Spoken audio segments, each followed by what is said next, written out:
What is going on, everybody? My name is Jacob, and I have been a diehard Pistons fan since 2003, and I'm eager to see this team getting back to playing winning basketball.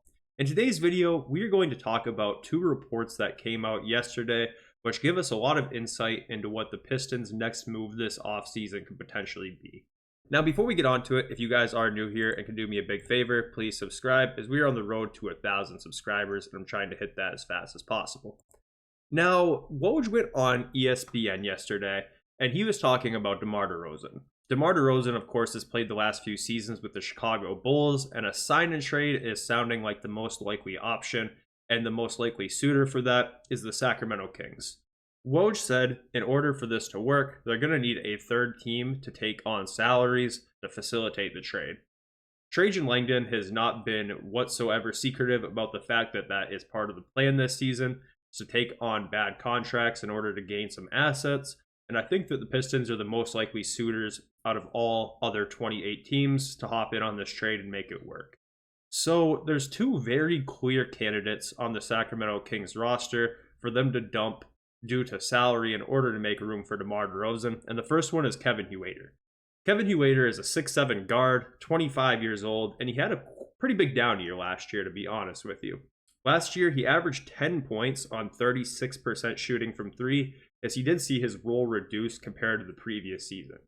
The year before last, he averaged 15 points per game on 40% shooting from three. Now, the problem with Kevin Huerter and the reason why they're trying to move off of him is, number one, he doesn't play that much defense, and number two, he is owed quite a bit of money compared to his production. This coming season, he will be paid $16 million, and the following season, next year, he will be getting paid $17 million. So that is quite the contract to take on, but the Pistons can definitely do it if they receive some assets. I believe that it's very possible, and they just kind of hope that he can return to his form that he was before this past kind of down year. But there is another player on the Kings roster that would be just as likely to be dumped in order to make room for DeMar DeRozan, and that is Harrison Barnes. I'm sure everyone here is familiar with Harrison Barnes, especially considering he had a pretty decorated college career before getting drafted to the Golden State Warriors, where he played in a lot of big-time playoff games. Harrison Barnes is a 6'8" forward, now 32 years old. That is on the older side of things, but it's not like he's a running back or something. He probably still has some good years left in him. Last season, he averaged 12 points and 3 rebounds. And just like Kevin, he has 2 years left on his deal with no team options, no player options, or anything like that.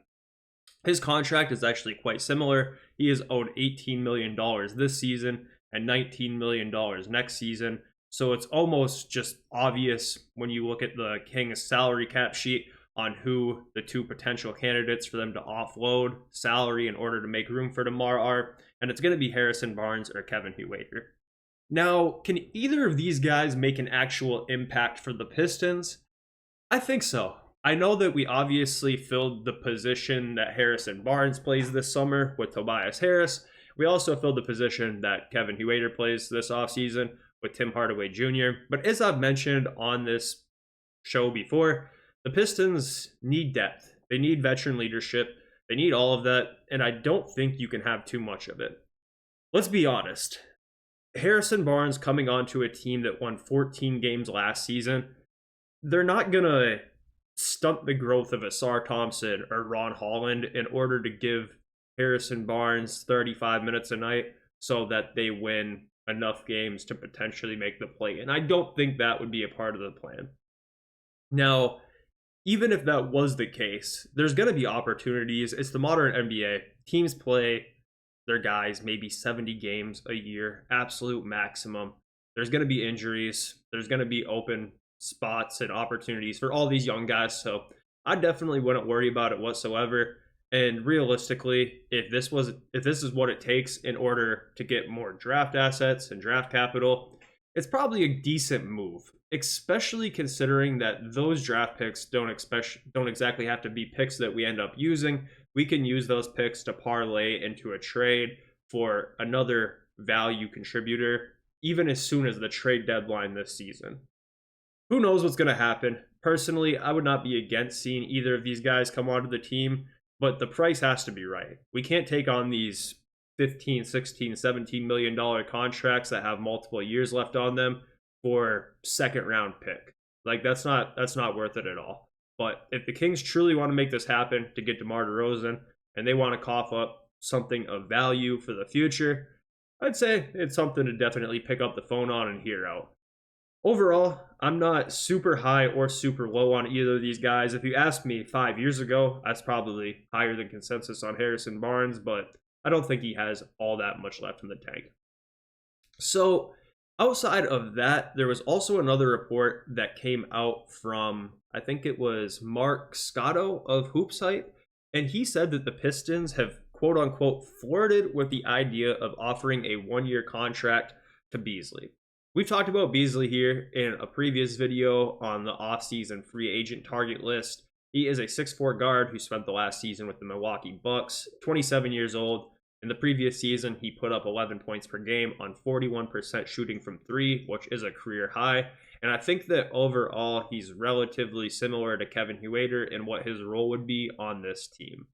Now, since he's a free agent, if we need to spend a little bit of money on him, we have the money to spend. We have $26 million in cap room, and if it's the reported 1-year deal, kind of a prove it type of deal, I'm all for it. Personally, transparently, if you go back and watch my free agent targets list, I did have other players in similar roles ahead of him. I probably would have leaned towards offering that money to Gary Trent Jr. Maybe Gary Trent Jr. hung up the phone right away, doesn't want to be in Detroit, wants to play for a contender, who knows? Buddy Hield is off the table now. Gary Harris is off the table now. So hypothetically, if this Kings-Bulls deal doesn't go through or they find a different third team to facilitate the trade, if where we land on spending some of our last bit of cap is on Malik Beasley, I'm all for it. He can shoot the ball. He can space the floor, which would help out Cade, Ivy, whoever he's sharing the floor with, to be honest. And I think he's probably better than Tim Hardaway Jr. at this point. So overall, would not be against it, but also not a move that I would be running outside my apartment screaming about how hyped I am for it. Would just be a solid pickup.